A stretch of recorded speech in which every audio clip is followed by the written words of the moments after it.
Today, we are engaging veteran service organizations and community resource network members. These are organizations that are in our community that provide service, and throughout the state of Louisiana, that provide services to returning veterans from the military. It may be in reference to disorders like PTSD, post-traumatic syndrome disorder, or it may be housing, it may be employment opportunities, it may be anything that a veteran may need, medical attention. What we want to do is engage with those organizations so that they know they're the first, probably going to be the first stop that a veteran will stop when re-entering into civilian life, and they're going to want to access their services. We want to communicate with those organizations that we want to hire veterans and we need to get the word out. So we're asking for those organizations to come to us to partner up with Blue Cross Blue Shield so that we can communicate and connect with this very important network. The message was hire them. It's great to have meetings to talk about hiring them, but we actually need to start hiring more veterans. As I mentioned, the unemployment rate for veterans is just through the roof. It's astronomically way too high. And my message was, as I just said, very clear. Start hiring them. Start making those matches and getting them into your organizations. You won't regret it. Hiring our veterans or any subgroup. I tell the HR staff, we have a mantra here: fair, equitable, and non-discriminatory. And we live by those principles. And live by those principles, whatever the subgroup is, also leads us to be the employer of choice. Here at Blue Cross, we are the employer of choice. People want to work here, and we want people to work here. We always are looking for good, qualified candidates. So I'm glad you guys are here to help us with that mission so that we can hire veterans and hire people to help our company to be successful. Again, welcome to Blue Cross. I'm going to turn the program to our President and CEO, Mr. Mike Rice.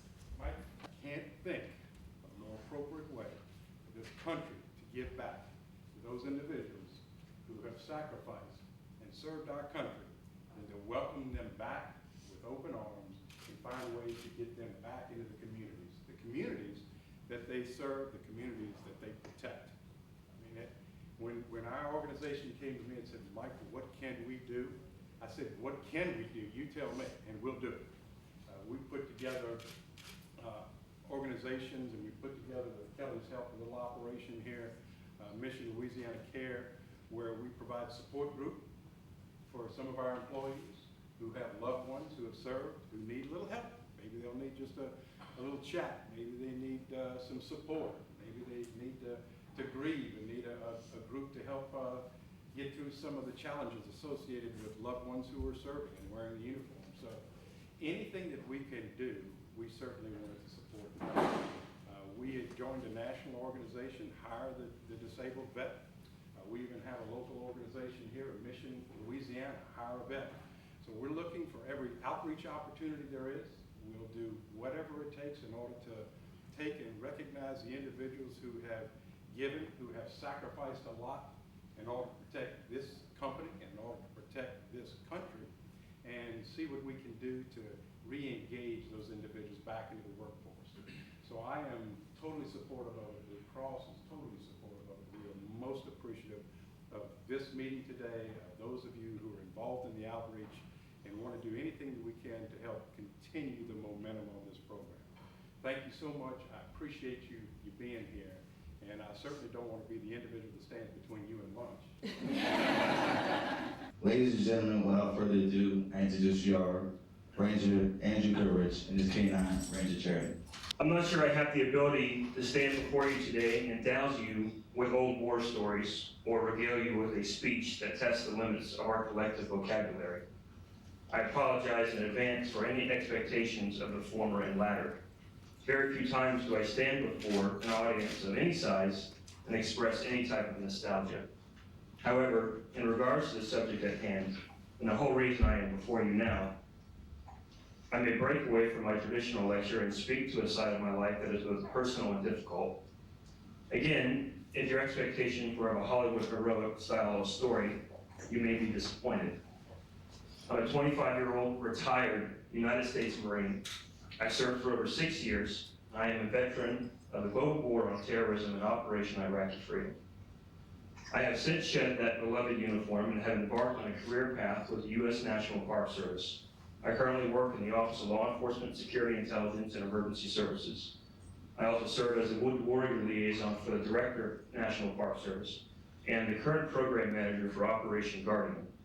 I also act as one of the principal advisors and responders for our emergency management teams. So that's a little bit of my background with the Park Service, which I might actually speak a little bit more as to what we do at the National Park Service, just to give you a better idea about what I go through every day, and then I'll dovetail that into my background. So we have 397 parks throughout the United States. We cover 12 time zones. We are the federal primary agency for all land, water, and search and rescue. So if the Coast Guard handles all waterborne, we handle all landborne. Not a lot of people know that.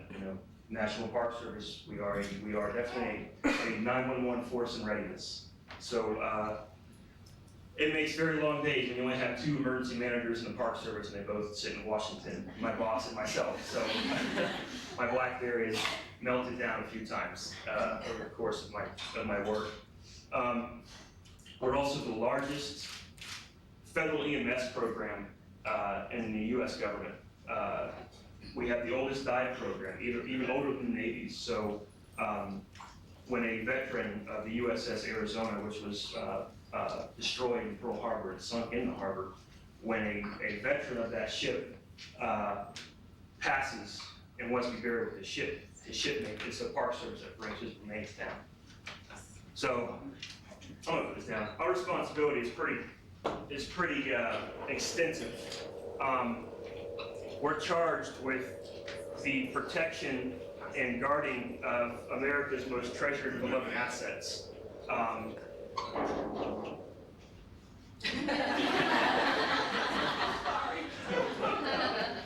So, back in October, it was perceived that, we do have a pretty significant responsibility, and one of those treasured assets that we really want to start paying more attention to are the veterans and the wounded warriors who are coming back, because when you speak about American treasures, they really are. I mean, that's just a generation of people who have stories that will just, stand the test of time. I mean, they are writing the history books every day as they push forward with their operations, both in Iraq and Afghanistan, and the other places that we don't hear about. And trust me, we don't hear about them for a reason. They're pretty harsh, pretty realistically nasty places. I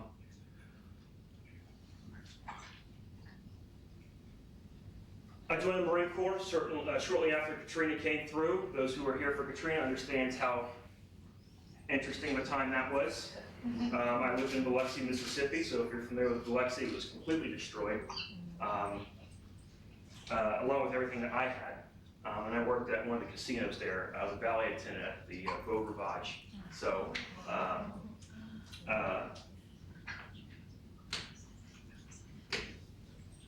the only good thing about the aspect of Katrina is it allowed me to graduate high school early.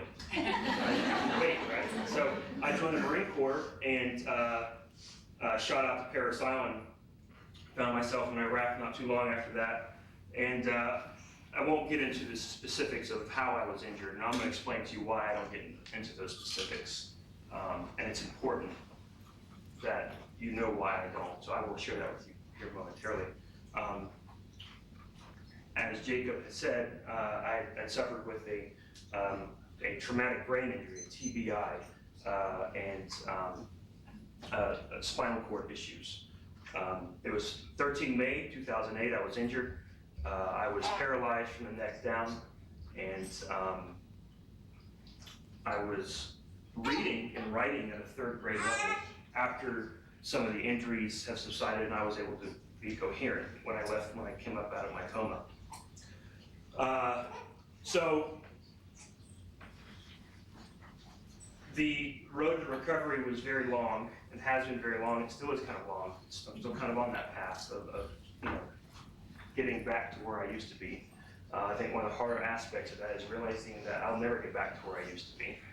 So the mental aspect of trying to cope with something that you once had and you'll never have again is daunting.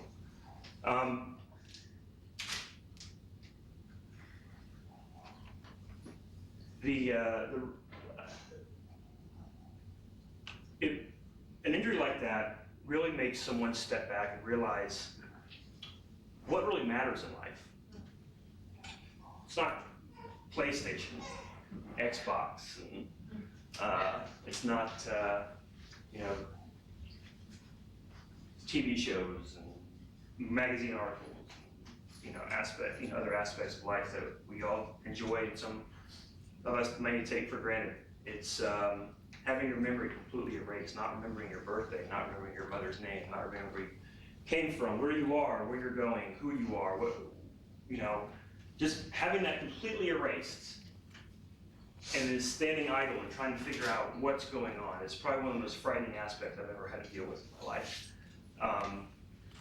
This is not a story I share, so doing this today is a little rare for me, so I just ask you to bear with me, give me some time, try to get this out.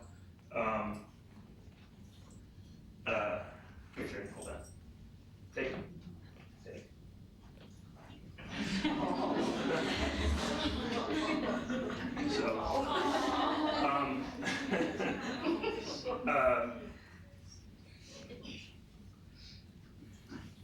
So if you can imagine laying in a hospital bed, not remembering anything, and adding on that you can't even move. You can't move your arms, you can't move your legs, you got a feeding tube in you.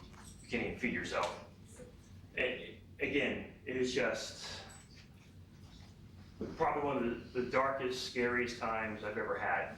It's just, and I was a 21-year-old kid, thought I had the world figured out. A little more brash than I probably should have been. But I was reminded that I didn't have the world figured out, and I didn't have everything planned and ready. And I'm used to being in fights, overcoming battles, and pushing forward. And now I'm facing an enemy that I know not the likes of. And doing that is, I can't even describe how that is. I'm still trying to figure it out, actually, to be quite honest with you. I think one of the worst parts of it is that when your memory goes, the real trick that's played on you is the worst memories you have stay. And having that as the only memories you have is just terrible. It's awful.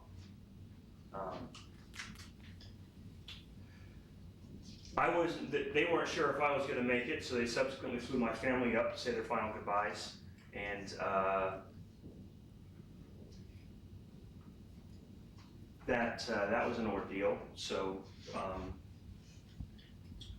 having your family say goodbye to you and send you on your way is not something ever I'd like to have repeated, especially for my parents. Not natural for a parent to lose a child.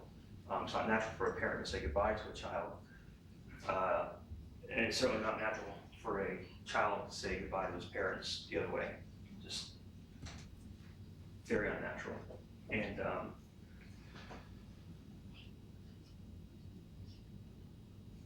I came through one day. I can't even explain to you what happened. Things turned around and my vitals started improving and I started to move fingers and I started to move toes and connectivity and neurological pathways started to ignite again and fire again. Part of that was some of the bad memories I had were my drill instructor screaming in my face, so that's probably what generated the neurons to start firing again. So, I like to kind of credit a little bit to that, but I wasn't going to stay like that anymore. I wasn't going to do it. It was an organically grown motivation to get up and move, to get up and get out, and to not allow this to happen to you, to remind you do have the decision, you have the power to do something. Do it, just get up and do it. And so I did the best I could. I got up and I did it and I fell down. I got up and I did it and I fell down. I got up and I did it and I fell down 30 or 40 times. But I didn't stop. I don't know why I didn't stop. I just didn't want to be that person that I was. I was very athletic, very high marks in physical fitness training. I competed in ballroom dancing. I did just a whole host of aspects of physical fun and nature and activities. So I came back and I started to somewhat walk again. And I'm at a great organization that was affiliated with the Wounded Warrior Battalion at Camp Lejeune, or Lejeune. And they introduced me. It was Carolina Canines, now Canines for Veterans. They introduced me to my service dog, Charity, and Charity is one of the principal aspects of what and who helped me learn to walk again. And then eventually started reading and writing again, back up to a more high school level education. And it was extensive therapy, extensive surgeries, and extensive rehabilitation. And Charity's saved my life on many occasions, both physically and probably emotionally. It's just, what do you do when you're back in the corner? Some people fight, some people kind of cower down. And Charity always was there to push me back. She's one of the best friends I've ever had. And she and I have done some tremendous things together. And she's helped a lot of other people as well, including my family. So, truly, when you think of man's best friend, it's, it's every aspect of the word. The interview process started through emails, phone calls. I actually had an iPhone interview through the video conference. And then I was flown down here for a couple of days of face-to-face interviews, and the whole process was just phenomenal. It couldn't have went any better. I went back and forth on the phone and through email with a couple of people in HR after I accepted the offer to work on all the logistics of my start date and to be able to move my family, a wife and son and a dog down here. And the whole way, the Blue Cross contracted with a company to help with the relocation package, and they took care of my family and I and my pets to make sure that everything that we needed was taken care of with our cars, our stuff, us, the plane tickets, rental car reservations, flying my dog down here for me, making sure that we had an extended stay in a hotel while we were working through the closing process on our house. They helped with finding a realtor to help find houses down here. They worked with the realtor on my behalf in Illinois, so I didn't have to take time on the phone calls. I didn't have to fly back to Illinois for part of the closing or anything like that. I was able just to focus on getting my family down here and getting adjusted to the Blue Cross way of life and the culture down here. And then being in the military, working on submarines, it was, I'd moved around and had to meet a lot of new people, and I worked with a lot of different levels of people on a submarine, from the commanding officer all the way down to the newest recruit, even when I was the newest recruit. So that's helped me with my transition here, working in the corporate projects office, as I work with a lot of different people in different groups, different business areas, all different levels, from the everyday worker, the customer service reps, up to the supervisors, managers, and directors of the lines of business. So it's helped me be able to relate to a lot of different people on a lot of different levels. I think if I had to sum it up in the Reader's Digest version, the message would be: one, hire veterans; two, help clear the stigma of what most people think veterans are, and understand that they bring value to not only the country but to each individual organization that they kind of go and work for. The message was, don't use them for your own personal exploitation purposes. They want to be treated like everybody else. And they've deserved it, and certainly have earned it. The state of Louisiana is a very proud state. We're proud of our military men and women that have served our country so honorably. With that being said, as a corporate citizen, a leading corporate citizen, we want to make sure that we are stepping up our game and communicating through these various outlets that we as a company are hiring. And guess what? We want to hire our veterans. We want to hire any qualified candidate. So whether or not it's the veteran, his or her spouse, his or her family member, we want to make sure that that re-entry back into civilian life is one that is cradled with proud Louisianans and making sure that we give them something to return home to. Veterans who are interested, as well as anybody who's interested in working at Blue Cross and Blue Shield of Louisiana, should visit our website, www.bcbsla.com. Click on careers, and all the information to apply should be there.